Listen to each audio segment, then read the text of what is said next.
তো hello guys, কেমন আছেন? আশা করছি সবাই ভালো আছেন। প্লে ফর আইডিয়া চ্যানেলে আপনাকে আরও একবার স্বাগত। দীর্ঘ 10 বছর পর তৃতীয়বারের মতো চ্যাম্পিয়ন কলকাতা নাইট রাইডার্স। প্রথমেই congratulations Kolkata night Riders, congratulations SRK. একদিকে শাহরুখ খানের ফ্যামিলি আর অন্যদিকে কাভিয়া মারানের চোখের জল। বাংলায় রেমাল ঘূর্ণিঝড়ের তাণ্ডব, আর চেন্নাইয়ে আছাড়ে পড়ল কলকাতা নাইট রাইডার্সের ঘূর্ণিঝড়। সেই ঘূর্ণিঝড়ে কবলে পড়ে গেল সানরাইজার্স হায়দ্রাবাদ। কয়েক মাস আগেই আহমেদাবাদে বিশ্বকাপের ফাইনালে এক পেসে ম্যাচের সাক্ষী থেকেছিলেন প্যাট কামিন্স, তবে সেবার বিজয়ী হয়ে ফিরেছিলেন দেশে। এবার আইপিএলে ফাইনালের ভঙ্গিতেই তাকে পরাজিতর লাইনে দাঁড় করিয়ে দিয়েছে কলকাতা নাইট রাইডার্স। এর আগেও গ্রুপ স্টেজে একবার হারিয়েছে কলকাতা নাইট রাইডার্স। কোয়ালিফায়ার ওয়ানেও হারতে হয়েছে সানরাইজার্স হায়দ্রাবাদকে, আর শেষমেশ ফাইনালে গিয়েও হারের দেখাই হলো সানরাইজার্স হায়দ্রাবাদের।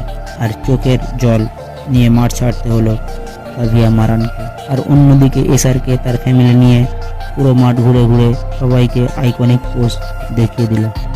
তবে ফাইনালে টস জিতে ফিল্ডিং নিয়ে ম্যাচ বের করে নিয়েছিলেন প্যাট কামিন্স।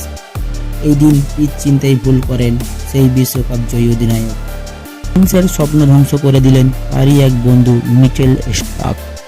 প্লে অফ থেকে এতটাই দুরন্ত যে ট্রেভিস হেডের মতো পেস বোলিংয়ের মোকাবিলা অন্যতম সেরা তারকা রেস্টাইকে পাঠিয়ে দিলেন অভিষেককে। বাকিটা ইতিহাস। যেভাবে প্রথম 4 বলে অভিষেককে নাস্তা নাবুদ করে পঞ্চম বলে আউট করলেন, তাতেই যেন কেঁপে গেল গোটা হায়দ্রাবাদ ব্যাটিং। 120 ঘরে বল করা বৈভব আরোরা আউট সুইংয়ে আতঙ্কে ট্রেভিস হেড, ভাবাই যায়নি। কোনো রকমে 113 স্কোর দাঁড় করায় সানরাইজার্স হায়দ্রাবাদ। তবুও আশা ছিল ভুবনেশ্বর প্যাট কামিন্স নটজন মিলে কিছু অন্তত ভেলকে দেখাবে, কিন্তু ভেঙ্কটেশ আইয়ারের 26 বলে 52 রানের পুরো ম্যাচকে শেষ করে দিয়েছে।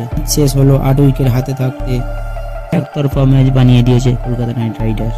একদিকে কাভিয়া মারানের চোখের জল বারবার তাকে মুছতে হয়েছে, আর হাততালি দিয়ে কলকাতা নাইট রাইডার্সকে কংগ্রাচুলেশন বলতে হয়েছে। অন্যদিকে এসআরকে তার পুরো গোটা ফ্যামিলি নিয়ে মাঠের চারপাশে ঘুরেই যাচ্ছে আর পোস্ট দিয়েই যাচ্ছে।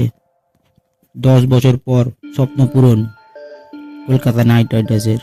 এখন চিন্তার বিষয় গৌতম গম্ভীর কোন দিকে যাবেন।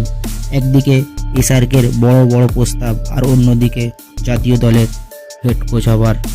দেখা যাক গৌতম গম্ভীর সিদ্ধান্ত কী নেয়।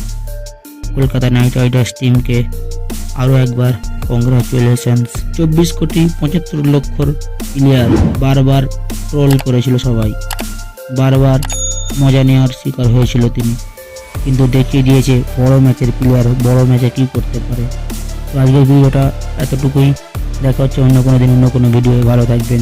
যদি ভিডিওটি ভালো লাগে সাবস্ক্রাইব করে পাশে থাকার অনুরোধ রইল। একটি লাইক করবেন আর আপনাদের মতামত কমেন্টসে জানাবেন। ভালো থাকবেন।